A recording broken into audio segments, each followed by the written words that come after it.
$1.35. Oh man, that's what it looks like to be voluntarily robbed.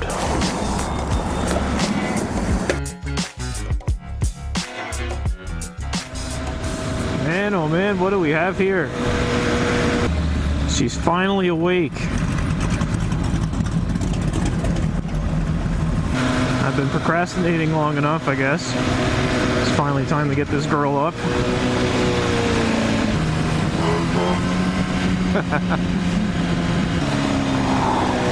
After riding nothing but 250s and 400s so far this year, it's going to take a little getting used to all over again.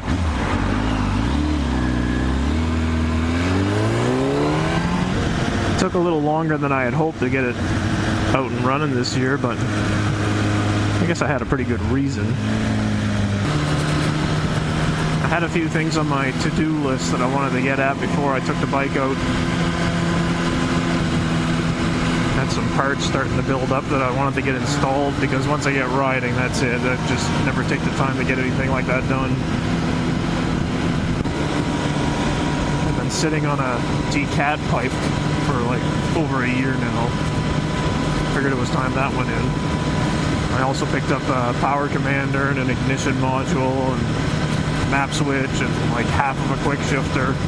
A lot of stuff I'm not really interested in, but the power commander I wanted to get in there because there isn't a lot done to this, but it'd be nice to be able to control the fueling. The secondary throttle plates are removed on it. The exhaust valve is disabled, and now the cat's removed, so just didn't want to risk running too lean, I guess. I know ECU flashing is looking better every day after having to install a power commander on this thing. To get it fit in properly, I had to strip the damn thing down to nothing. And now I still got to tear it back apart to put an air filter in it too, because I was just too anxious to get out with it and didn't change the air filter. Oh, great. Hope this doesn't go too far.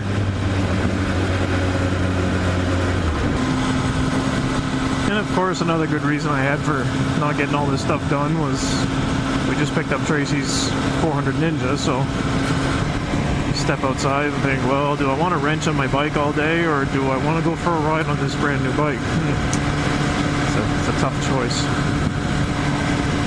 But it had to be done. And I'm glad I got it done. Right now I've got the power commander loaded with 2 maps. One is just a stock 0 map, no fuel changes. Just figured I'd get out and get a feel for the bike again this year with that map in it. I'll pull over here in a minute and switch over to just a stock map, which is pretty much for a stock bike setup with some minor adjustments. Richens it up in a few places. This bike isn't totally stock, but I don't think it would benefit by loading a pre-made map for something with like a slip-on, or definitely not a full exhaust or anything like that. Go ahead. I'll be right along.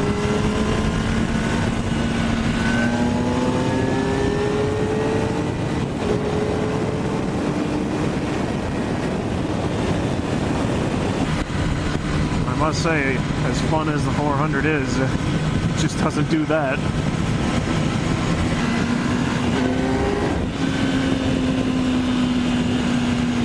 It's not a huge difference in the sound coming out of this thing with the cat removed, but it seems to have a little bit more growl to it. I know the cat's not in there for sound deadening purposes, but it is a restriction and it is going to block some sound. I think I'll pull over and make my adjustments here. I wasn't 100% sure I was going to want to keep this map switch installed because I don't really have a huge purpose for it. So I didn't even install it in a place where I can get at it, really. We gotta get off the bike and... Whoa! Stay here! Starting to walk down the parking lot just like my buddy's Buell.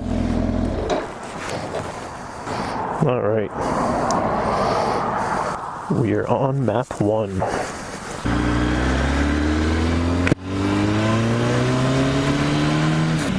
If anything, I'm guessing the biggest difference I'll notice with this map is that I'll just burn through a tank of fuel faster. That, and I'm sure it'll make my jacket stink like fuel even worse when I get home. It's definitely one of the downsides of having undertail exhaust. That exhaust cloud just whips around behind you all day long, and you just reek when you get off the bike.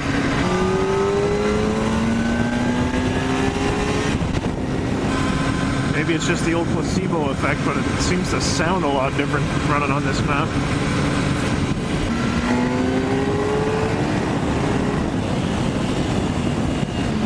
Once again, I do this the most ridiculous way. Do modifications to the bike before I even run it the first of the year. Then I get out here and I'm left scratching my head like, is it working better? I think it's working better. It definitely sounds better though. I could hear the difference with just the cat pipe in, but in combination with this map, it has a lot more growl in the mid-range. It's crazy because every other bike I've had some sort of exhaust on them, a slip-on at minimum.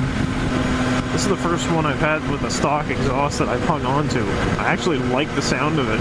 I guess I like the fact that it's not excessively loud. It's almost a little stealthy. You can mess around with it without drawing too much attention to yourself.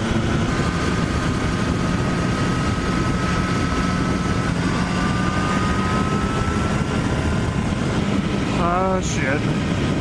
Every winter I do such a good job of just forgetting riding and putting it out of my head. I guess it just helps the months go by without being able to do it. After a while you start to forget just how much you miss it. It doesn't take long before it all comes rushing back though.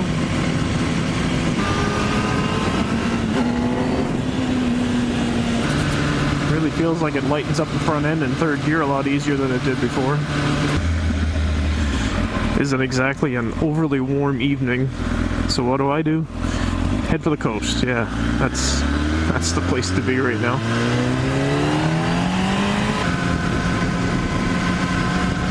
Wasn't very long ago. You can probably see ice out there.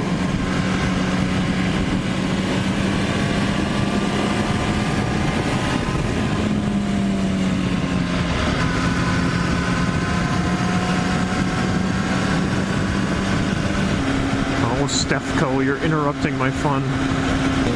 Jeez, man, I hope you're looking for an address or something. Yeah, there you go. Wow. Driving's tough.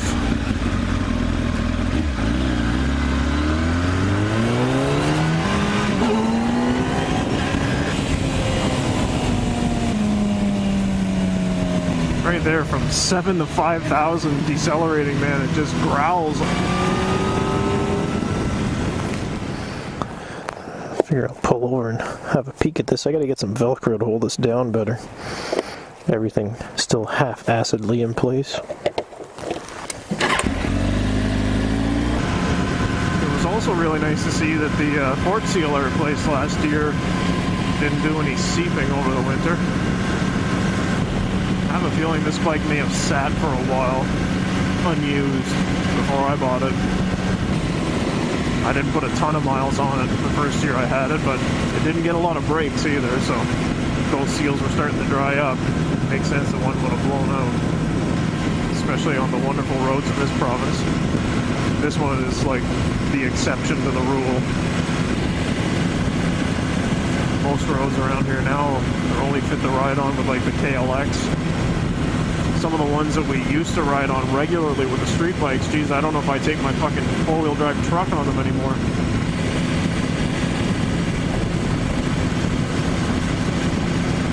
It's one of the minor advantages to coming through here when it's cooler. You don't get that gross, stagnant seawater smell everywhere that you usually get when it's hot out. I gladly smell a little bit of it though for a bit warmer weather right now.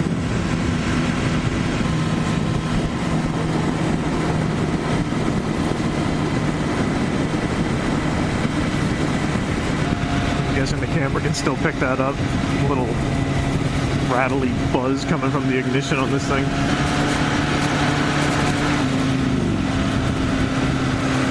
The guy I bought it from warned me about it. He's like, apparently it's a second generation ZX-10 thing. The ignition is buzzy. Whoa. I thought I was dreaming, but I did hear that. Al's ZX-14 has this little pop that it does when he's off the gas. hearing it from this one every once in a while. This isn't really the way I planned to go when I left today, but I also didn't plan to hit construction out there, so I don't really feel like running back through that. Luckily, there's plenty of ways to loop around it. Of course, out here, most of them involve the coast, so it's still cold. Oh no, is that what I think it is? Yep, that's a flat tire. That sucks. I don't think there's anyone even in the truck. I think they just abandoned it.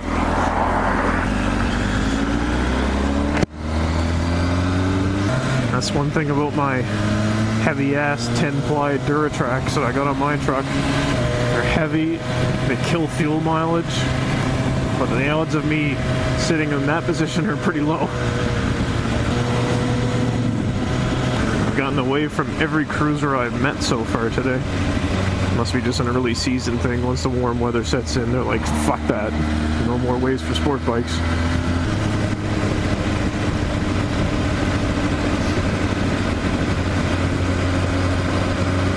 I have to make the turn and start heading inland here. Warm up a bit.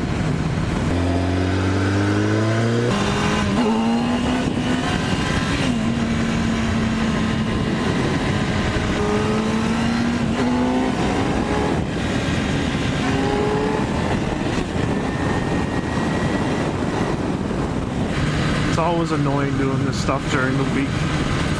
Gotta work in the morning, so you gotta cut the fun short and head home.